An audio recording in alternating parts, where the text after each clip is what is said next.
In the headlines, released Abuja-Kaduna train passengers say they are still mentally depressed 2 months after regaining freedom. NBA President Sean call to bar ceremony insists chairman body of benches must step aside. Commercial drivers and motorcycle operators hit by fuel scarcity in Gombe.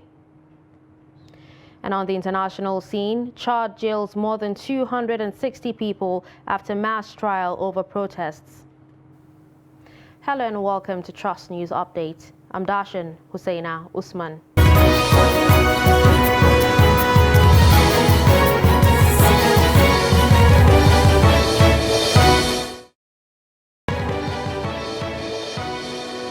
In the headlines, released Abuja-Kaduna train passengers say they're still mentally depressed 2 months after regaining freedom.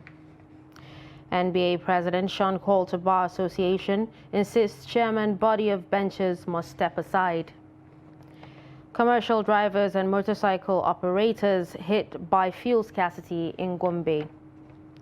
And on the international scene, Chad jails more than 260 people after mass trial over protests. Hello and welcome to Trust News Update. I'm Darshan Hussaina Usman.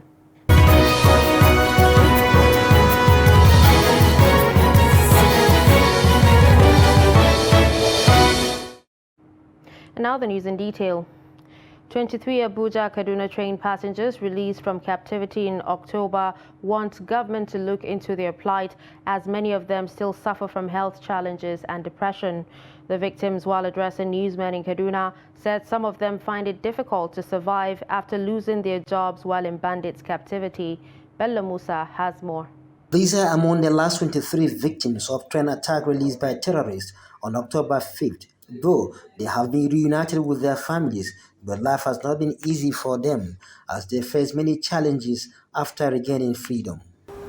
Currently now everybody is facing different challenges with the things we've lost, and many of us are even working under a private institution, and while these incidents occur, you know, definitely they are going to replace you with somebody. You are not going to, they won't wait for you to let this person come back first, no. So many of us have even lost what they are doing. So actually the little bit of trauma is over to us, and then nobody going to assist us. We are spending a day and night going to hospital without the cover of government. But we really appreciate them for rescuing us. But the little bit of the health challenge we are facing now is so critically. And then all our business has been down. To alleviate their suffering, they plead with government to support them so that they could be mentally stable. Actually, they did collected our contacts, but they were going to get back to us. But till now, nobody said anything. And we are even facing different intimidation from our fellow humans that we collected huge amounts of money from the federal government, and we're not ready to spend it. And even some of them are even criticizing us and telling us that we have money, and we are claiming that we don't have money. That how can somebody like us have a conference with the president of the Federal Republic of Nigeria, and we end up saying we don't have anything? People that they wish to come to assist us, they are now intimidating us, saying that a federal government give us a striking hook of money to us. Recalling their experience as victims of train attack, they want the government to strengthen security measures as the Abuja-Kaduna train service resumed operation. My advice is they should be very, very careful, honestly. And all the maintenance they know they've not done, they should do it. And they shouldn't see as if, okay, the train is moving something nobody know. Because somebody that is wiser than you can do more. So it's better for them to be extravagant, they should be foreseeing in what is going to happen.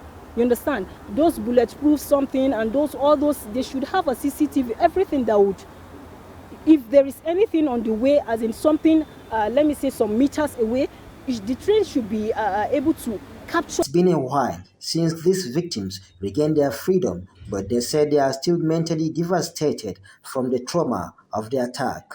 Bello Musa, Trust TV News, Kaduna. President of the Nigerian Bar Association, Yakubu Maikio, SAN, on Tuesday declined to participate in the call to bar ceremony presided over by the chairman, Body of Benches, Chief Wole Olanikbekun, SAN. In a statement, the NBA president said to do so would be to endorse, celebrate, or condone a practice that he considered unwholesome and unprofessional by virtue of the Rules of Professional Conduct for Legal Practitioners 2007. The NBA president's action comes 2 days after he wrote a letter to the chairman of the Body of Benches asking him to step aside and not preside over the call to bar ceremony. He cited allegations of professional misconduct against Olanikbekun in the wake of the scandalous email by a former partner in his firm, Ms. Adekunbi Ogunde, to SAPEM, an expatriate company, claiming that the senior lawyer uses his office as BOB chairman to influence judges and get favorable judgments for his clients. Federal High Court sitting in Port Harcourt has struck out a suit by the People's Democratic Party challenging the eligibility of Accord Party, its governorship candidate and running mate to contest the 2023 general elections in Rivers State for lack of jurisdiction. Presiding Judge Justice Stephen Dalio Pam, in a separate suit, also struck out a PDP suit against all the National Assembly candidates of Accord Party for lack of jurisdiction. The report. Federal High Court sitting in Port Harcourt has struck out suit by the People's Democratic Party challenging the eligibility of Accord, its governorship candidates and running mates to contest the 2023 general elections in Rivers State for lack of jurisdiction. Presiding Judge Justice Stephen Dalop Pam, in a separate suit, also strike out PDP suit against all the National Assembly candidates of Accord for lack of jurisdiction. Justice Dalop Pam, in his judgment, did not bother to go into merits of the matter, but based his judgment on the recent decision of appeal court in Lagos and Rivers State, which revealed that no court has jurisdiction to hear a case filed by another political party on internal party affairs. Speaking to newsmen outside the courtroom, Benjamin Omeje and Joy Nune, who represented Accord, the governorship candidate, running mate and National Assembly candidate, said the judgment is victory to Accord and democracy. We're very grateful to the judge today. He showed that he's honorable, and from what he's told the court, that if he had done otherwise, he would have been termed a rascal. So we have seen that Dumolulu Briggs and other candidates of the Accord Party are very qualified to contest this election. That is victory for Accord A. In the 211 matter, for the one for the governor, the court has upheld the PO, preliminary objection, filed by us. We are saying that the court has no jurisdiction to entertain this matter. We raised several grounds upon that. The matter was filed out of time. It is an inter-party affair, which nobody has the right to intermeddle with. And the court has based its judgment on the division of Court of Appeal, Lagos Division, which recently came out and was submitted to the judge in this matter. On his part, the Accord governorship candidate, Dumolulu Briggs, expressed happiness that justice was not denied at last. Quite obvious. Justice, was not denied. The Court of Appeal in Lagos and also the Court of Appeal here in Port Harcourt had ruled that this meddlesomeness of the PDP, right, must stop. This is internal affairs of another political party. Nobody in that party is questioning the primaries or how the candidates emerged.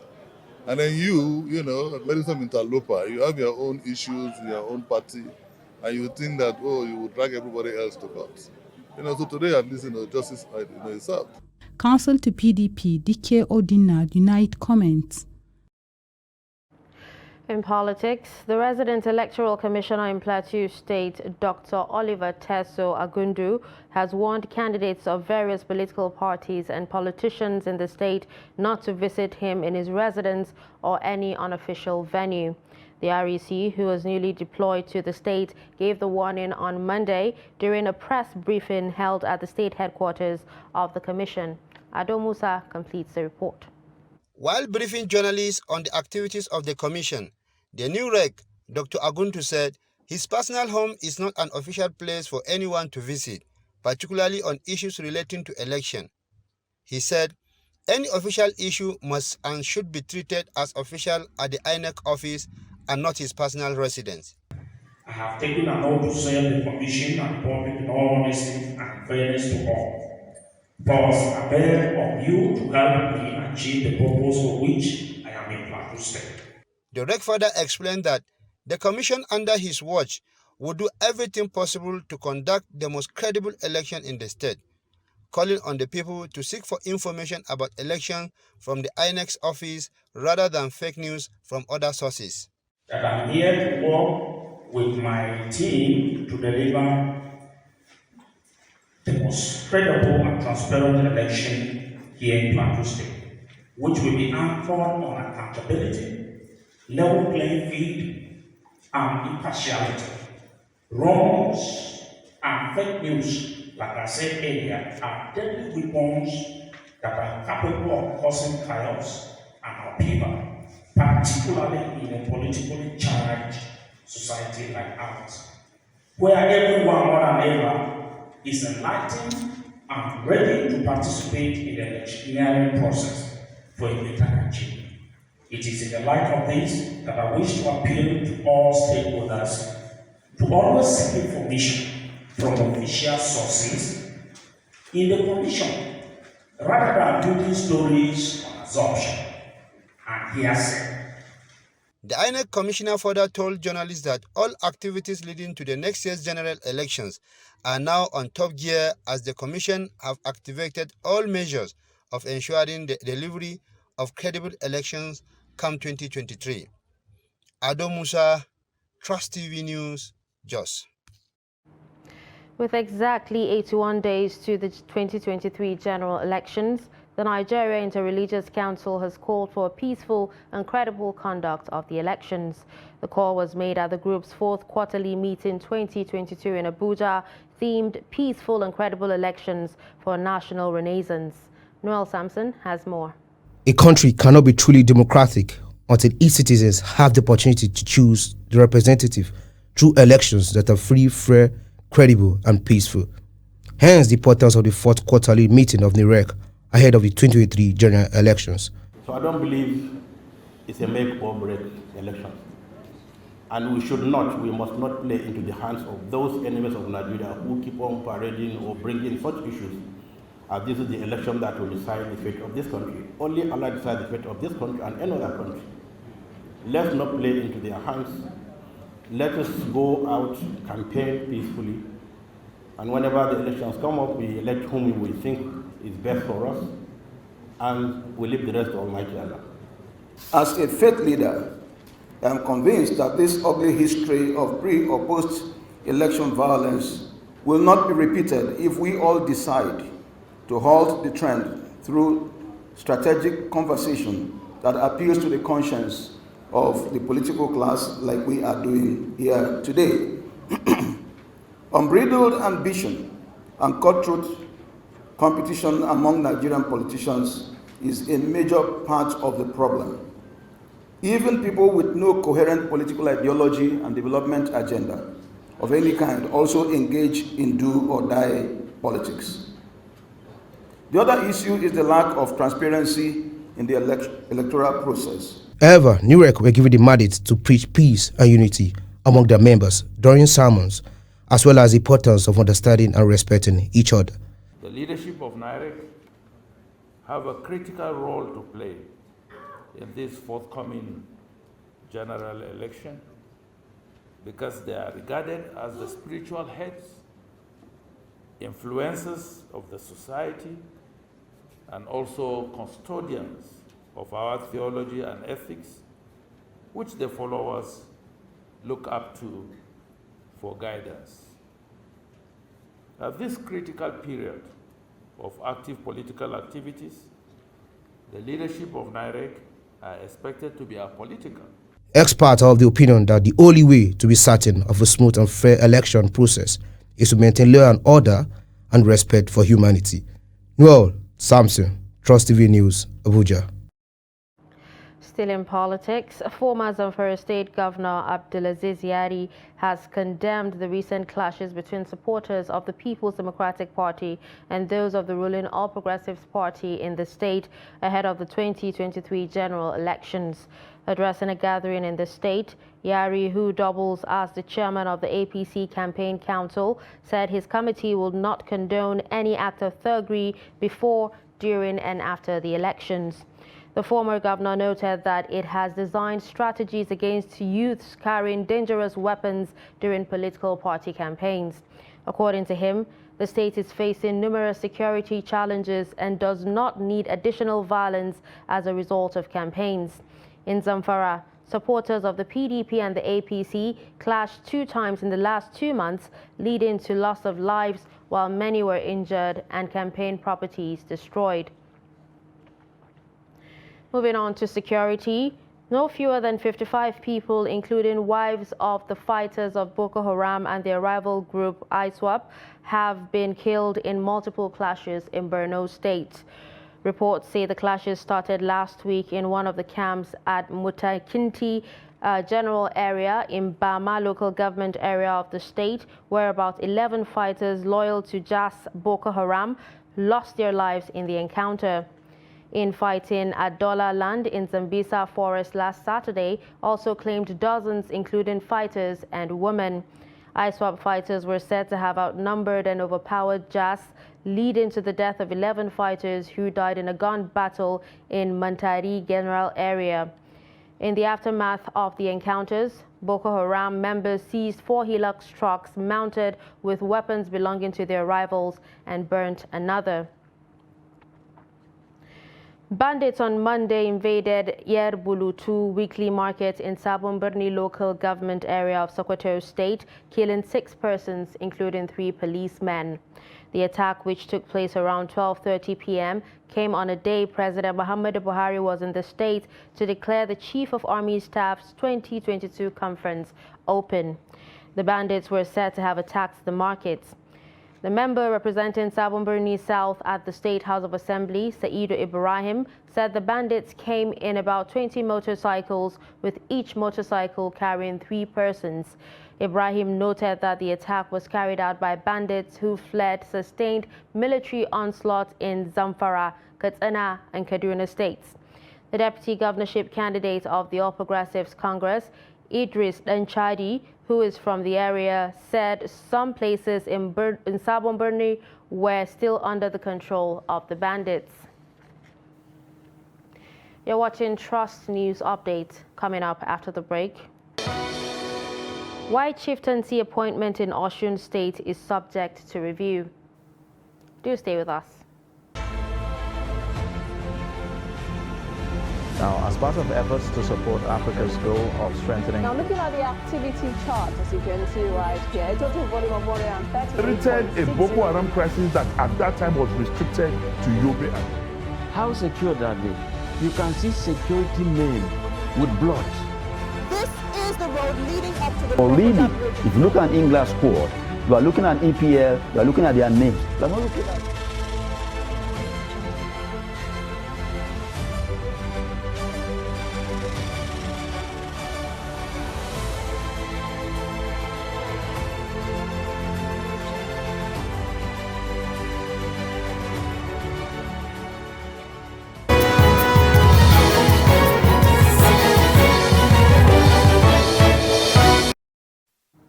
Welcome back and thanks for staying with us. If you're just joining us, you're watching Trust News Update.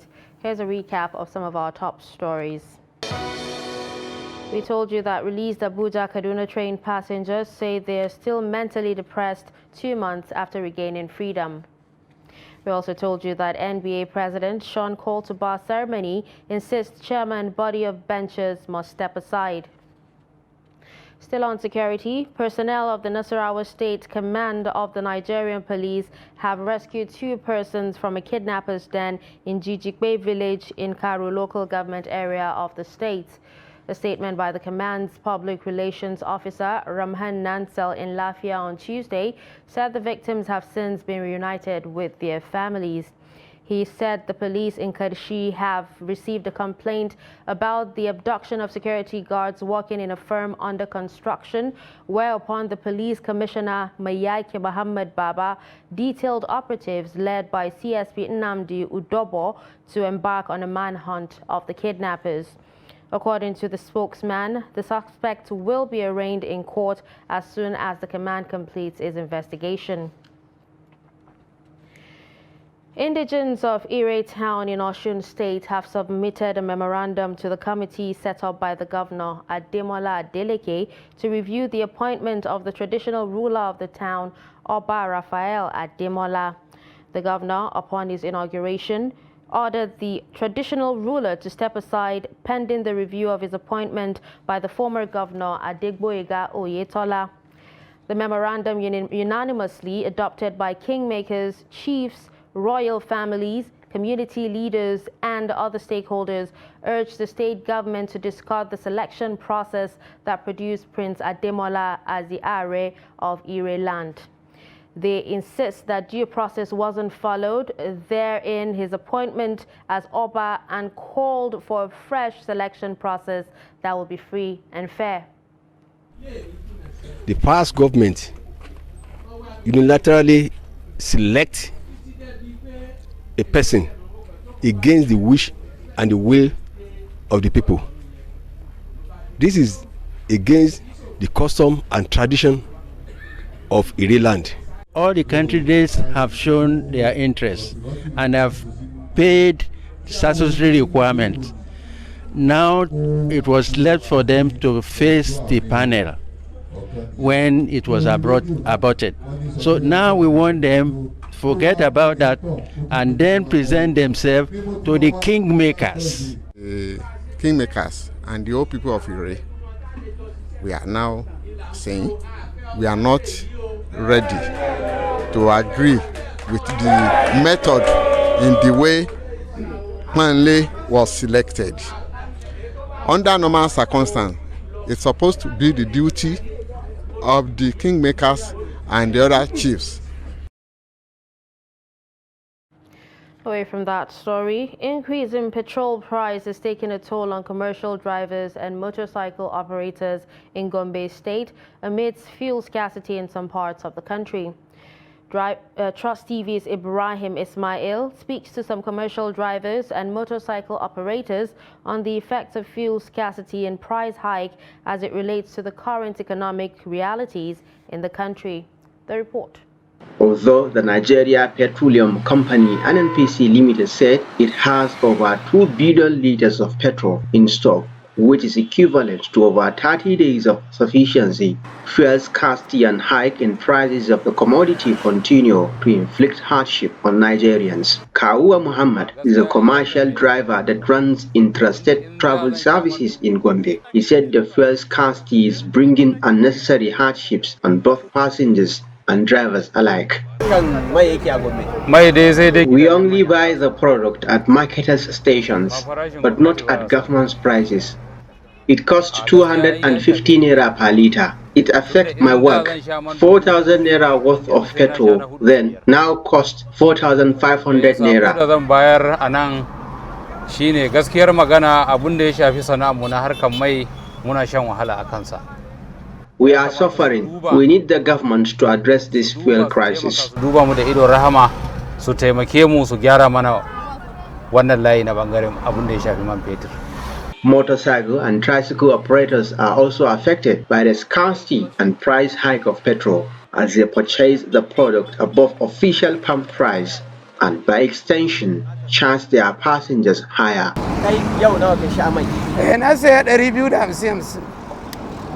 I bought fuel 250 naira per litre. This is how we manage to operate and help people, but we don't blame the marketers.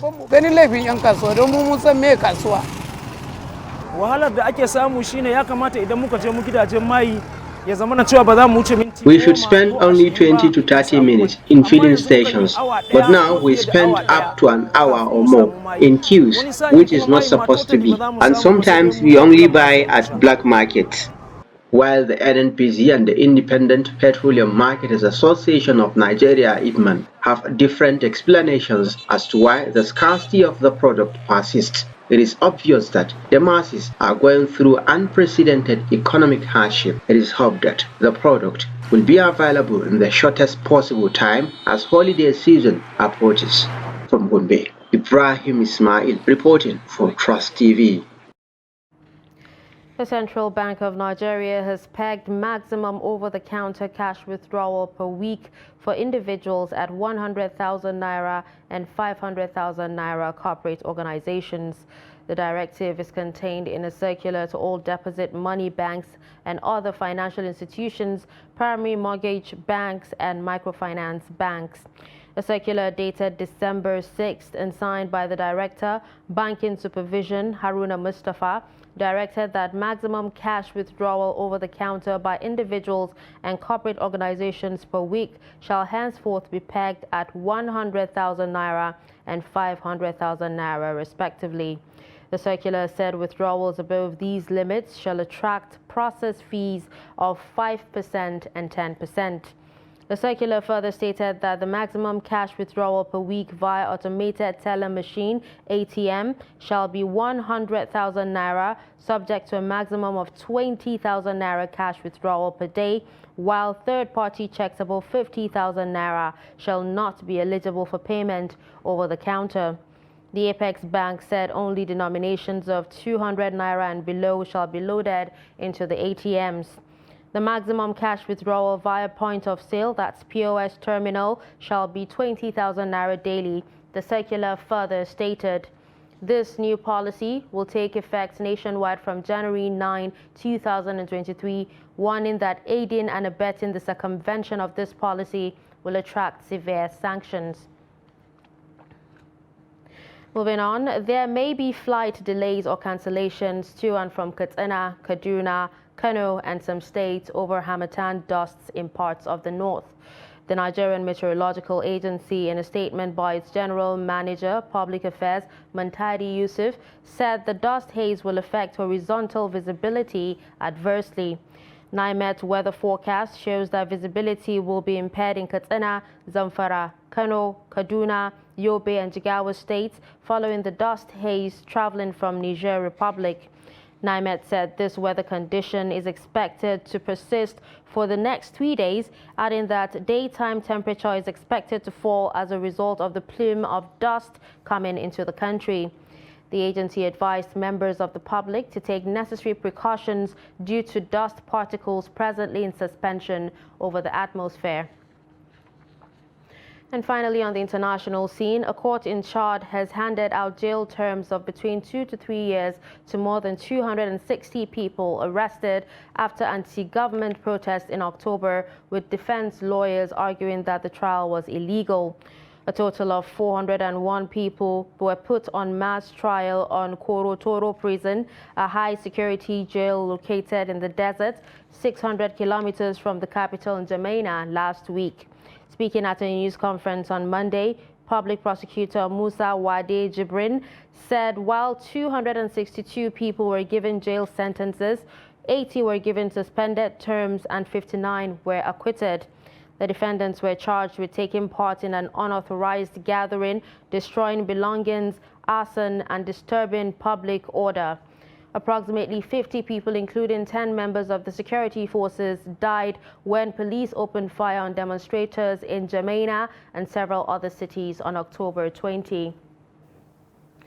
And with that, we wrap up a news update on Trust TV. Don't forget to follow us across all our social media platforms. I'm Dashin Husseina Usman. Thanks for watching.